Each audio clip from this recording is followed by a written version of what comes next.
NU punya kewajiban, yakni memperbaiki, memperindah wajah Islam. NU adalah ormas. Tapi mengapa saya memilih NU? Karena NU lah yang paling terbukti setia kepada Al-Jamaah, setia kepada negara. Makanya saya sudah betul-betul khidmat dengan Nahdlatul Ulama.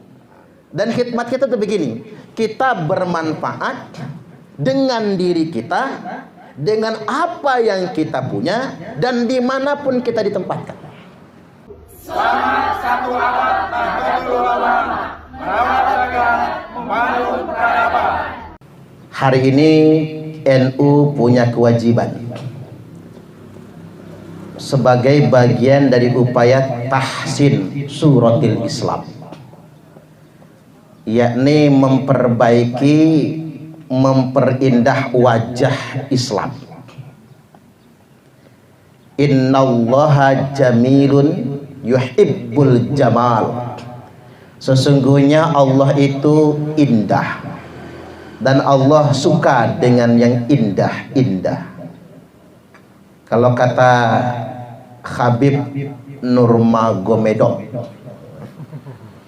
petarung UFC yang tak terkalahkan, orang tidak mempelajari Islam dengan membaca Al-Quran dan hadis, tapi orang mengenal Islam dengan melihat kelakuan orang Islam. Jadi kalau kita berislamnya arogan, maka Islam terkesan arogan. Kalau berislamnya radikal, ya wajar dong kalau orang nuduh kita radikal, karena orang tidak merujuk langsung kepada Quran dan hadis. Apalagi banyak kelompok-kelompok menyimpang yang telah memanipulasi penafsiran Al-Quran dan mendistorsi pemaknaan hadis. Nah, kita NU punya kewajiban mengembalikan esensi itu, tahsin suratil Islam, wajah Islam yang baik, wajah Islam yang indah tersebut. Karena Islam itu agama rahmat. Wa rahmati wasi'at kulla syai'. Rahmatku itu, kata Allah, meliputi segala sesuatu. Rahmat Allah itu lebih luas bahkan dari segala sesuatu. Wa ma arsalnaka illa rahmatan lil alamin. Makanya kalau ada orang muslim yang berislamnya marah-marah, maki-maki, bahkan menakut-nakuti, ngancam-ngancam, berarti dia telah memfitnah Allah Ta'ala dan Rasulnya. Berarti dia telah memfitnah ajaran Islam itu sendiri. Baik, terkait dengan inilah wajah NU. Kita bicara tentang memperbaiki wajah Islam itu bukan sekedar penampilan fisiknya. Dikarenakan Rasulullah SAW bersabda, kita juga sudah pada hafal semua ya, innallaha la yanzuru ila suwarikum. Sesungguhnya Allah tidak melihat penampilan. Ya, kadar fatayat nggak harus pakai kerudung yang share di tanah maksudnya. Kadar ansor nggak perlu janggut tekan udel gitu. Nggak perlu imamah judut pelapon kan. Nggak perlu jidatnya nganti kapalan gitu. Karena bukan itu esensi Islam. Karena Allah tidak melihat penampilan. Artinya memang kita jangan terjebak pada penampilan. Buktinya orang yang penampilannya sangat islami, Nabi sebut apa? Anjing neraka kan? Kilabunar, kilabunar, kilabunar, anjing-anjing neraka. Saya pikir Nabi nggak pernah bersabda sekeras ini, kecuali terhadap kelompok Khawarij.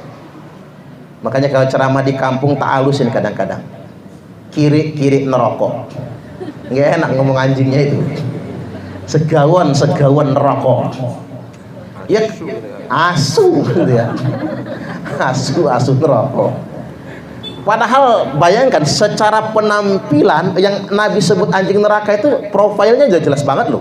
Zulkhuwaisirah nomor 1. Kemudian Jalabah nomor 2. Abdurrahman bin Muljam nomor 3. Yang mereka ini hafal Quran 30 juz semua. Hafal Quran katul lihyah, janggutnya lebat. Jadi islami maksudnya kan begitu kan. Jidatnya kapalan, walaupun yang jidatnya hitam itu ada banyak macam. Ada yang karena rajin sujud, sekali sujud 3 jam ya hitam dong. Ada juga yang waktu sujud diurak-urak, cepet hitamnya juga. Muqallitu tiap, dan selalu pakai baju menggantung, pakai pakaian menggantung. Bahasa kerennya cingkrang ya Pak, cingkrang.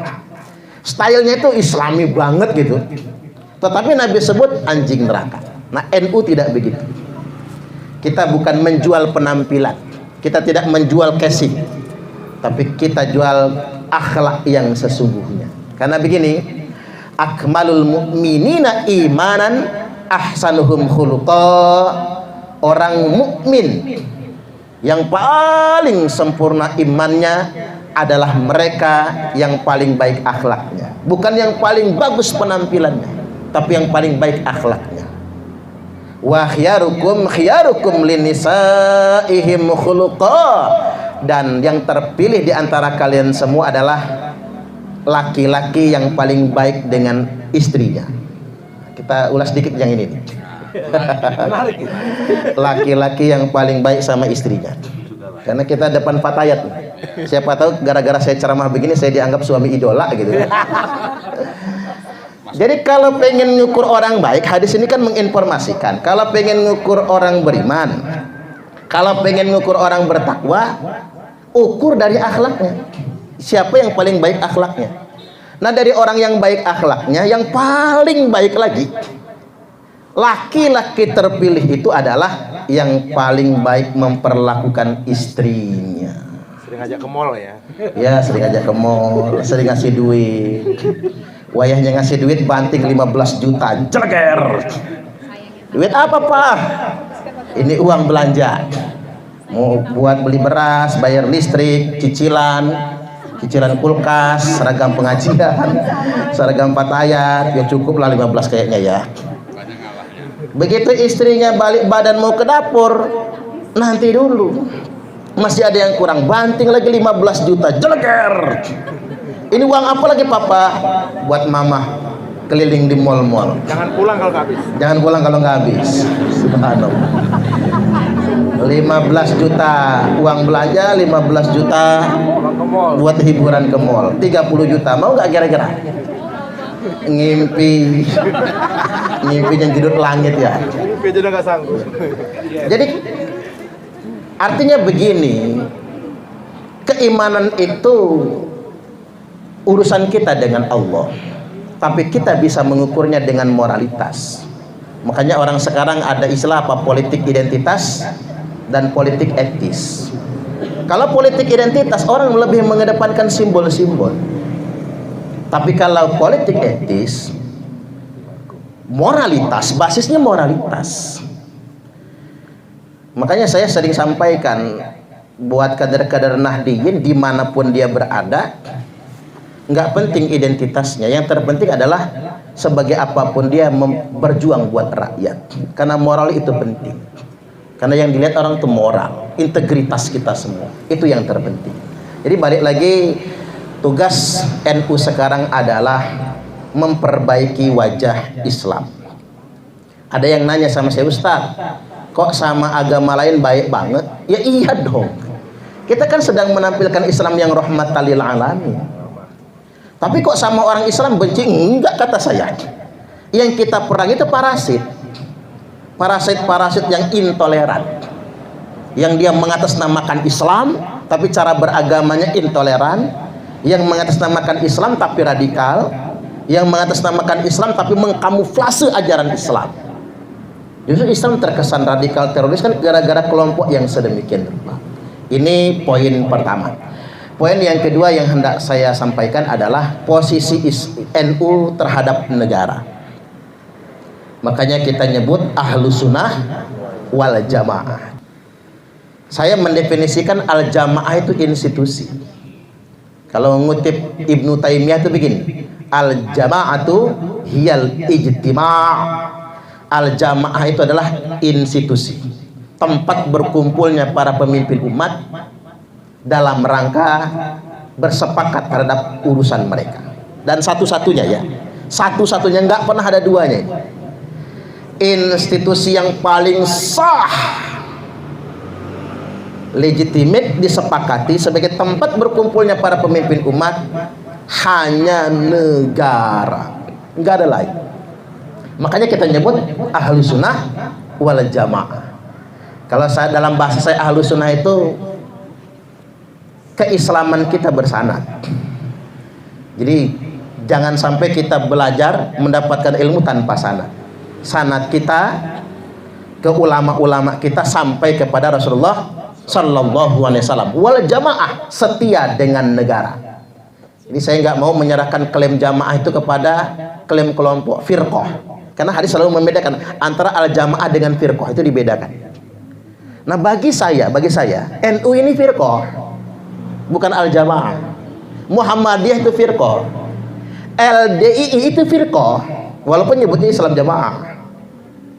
Jamaah tabligh itu firqah, bahkan MUI pun firqah. Makanya saya setuju betul pas acara PBL di NU, ulama Mesir menyatakan tidak boleh ada satupun ormas yang merasa berada di atas negara. Kayak di sini saya mengatakan NU firqah, NU adalah ormas. Tapi mengapa saya memilih NU? Karena NU lah yang paling terbukti setia kepada al-jamaah, setia kepada negara. Bayangkan 32 tahun NU tuh nggak diapa-apain loh sama Soeharto. Kalau kita punya MTS NU, SD NU gitu ya, MI NU, mau dapat bantuan saja ganti dulu NU-nya, baru bisa dibantu. Tapi itulah hebatnya NU, survive. Karena kita memang pesantren, basis kita pesantren. Walaupun pesantrennya gede, gerebek, nggak apa-apa, jalan NU. NU tidak punya riwayat melawan negara. Terbaru jumlah warga Nahdliyin itu 150 juta ya bang, kira-kira 150 juta. Kalau NU mau melawan negara, jungkir balik republik ini dengan jumlah sebanyak itu loh, jungkir balik. Belum lagi pesantren kita, dari jumlah 28.800 pondok pesantren, pesantren NU itu sekitar 83%-nya, 83 sampai 85 pesantren. Luar biasa. Itu yang terdata di Kementerian Agama yang sudah dapat ijob, izin operasional. Pondok saya lagi ngurus ijob bang, tolong disupport dulu tuh. Subhanallah. Jadi sekali lagi NU nggak punya gen untuk melawan negara, walaupun kita nggak diapa-apakan, walaupun kita dibiarkan. Itulah yang disebut dengan ahlus sunnah wal jamaah. Makanya kelompok yang paling selamat di akhir zaman ini, dari 73 firqah tersebut kata Nabi, firqatun najiyah, kelompok yang paling selamat adalah wahiyal jamaah, yang paling setia dengan negaranya. Dalam konteks kita, negara Kesatuan Republik Indonesia. Siapa kita? NU. Siapa kita? NU. Siapa kita? NU. NKRI Harga mati. Pancasila Jaya. keren juga ya. Luar biasa. Nah itu NU nggak dapet di yang lain, percayalah nggak dapet. Kurang keras yang lain. Makanya saya sudah betul-betul khidmat dengan Nahdlatul Ulama. Dan khidmat kita tuh begini, kita bermanfaat dengan diri kita, dengan apa yang kita punya, dan dimanapun kita ditempatkan. Karena begini, kalau kita berkhidmat dengan NU ini harus dengan posisi tinggi terus, strategis bagi kita, ya kita hanya akan bergesekan. Betul nggak kira-kira? Makanya saya ini zaman Pak Yai Soleh Bajuri jadi ketua LDNU, keren. Begitu ganti Pak Profesor Mukri turun dari wakil ketua, hebat kan? Dari ketua jadi wakil ketua. Mau saya, karena niat saya itu berkhidmat dengan NU itu. Besoknya jadi apa lagi, pokoknya yang penting masih dianggap NU aja. Jabatan tinggi, ranting NU. Oh, ranting NU enggak apa-apa. Jabatan tinggi itu. Jabatan tinggi. Jabatan tinggi itu ranting. Oh iya juga ya, karena paling atas. Iya. Daun muda bang. Paling tinggi itu daun muda, patayat ya daun muda ya. Jadi jangan sampai nanti kader Fatayat pas pengen jadi ketua cabang misalnya kan, gagal ngambek. Kerjanya ngegembosin Fatayat misalnya. Jangan sampai buat ormas baru, Fatayat Reformasi gitu. Fatayat Perjuangan. Oh, Fatayat Perjuangan ya. Umpama. Nggak bisa begitu, atau apa, NU garis lurus gitu. Daripada bikin NU garis lurus, mending NU garis lucu kan. Biar menghibur orang soalnya. NU garis lurus itu apa? Cak lontong ya. Jadi balik lagi saya ingin tegaskan bahwasanya selalu bermanfaat. Ini yang disebut dengan khairun nas anfa'uhum linnas. Sebaik-baik manusia adalah yang bermanfaat bagi orang lain. Balik lagi posisi NU dengan negara, yakni wahyal jamaah. Dialah yang setia kepada al jamaah. Makanya ada hadis sahih, yadullah ma'al jamaah. Pertolongan Allah, tangan Allah bersama al jamaah. Semua kelompok, semua paham ideologi dan aliran yang melawan negara, yang anti al-jamaah pasti kalah. Pasti kalah. Karena yadullah ma'al jamaah. Karena Allah hanya mau mengintervensi, Allah hanya mau menolong, Allah hanya ingin membantu yang membela al-jamaah. Kemudian yang berikutnya, kalau perkataan Umar bagaimana? La islama illa bi jamaah wala jama'ata illa bi imarah wala imarata illa bi ta'ah. Tidak ada Islam kecuali dengan bernegara, tidak ada negara kecuali dengan adanya pemerintahan, tidak ada pemerintahan kecuali dengan loyalitas. Makanya karena kita nggak mau loyalitas kita diabaikan, maka NU sekarang ngambil posisi. Saya katakan, orang yang beragama harus berkuasa, bukan orang yang mengatasnamakan agama. Cocok gak kira-kira? Makanya Bang Hidir ini minimal harus jadi bupati lah Bang. Iyalah. Biar saya juga enak ceramah di Lampung Utara ini. Iya begitu, jelas. Ya sekarang begini, kalau cuman legislatif, maaf Bang Hidir. Kita nggak legislatif. DPD ya. Kalau cuman di lembaga itu belum eksekutor. Kita butuh eksekutor. Itu yang dibutuhkan sekarang ini. Makanya semua kader NU harus didorong. Kayak Eliezer aja. Subhanallah. Nembak.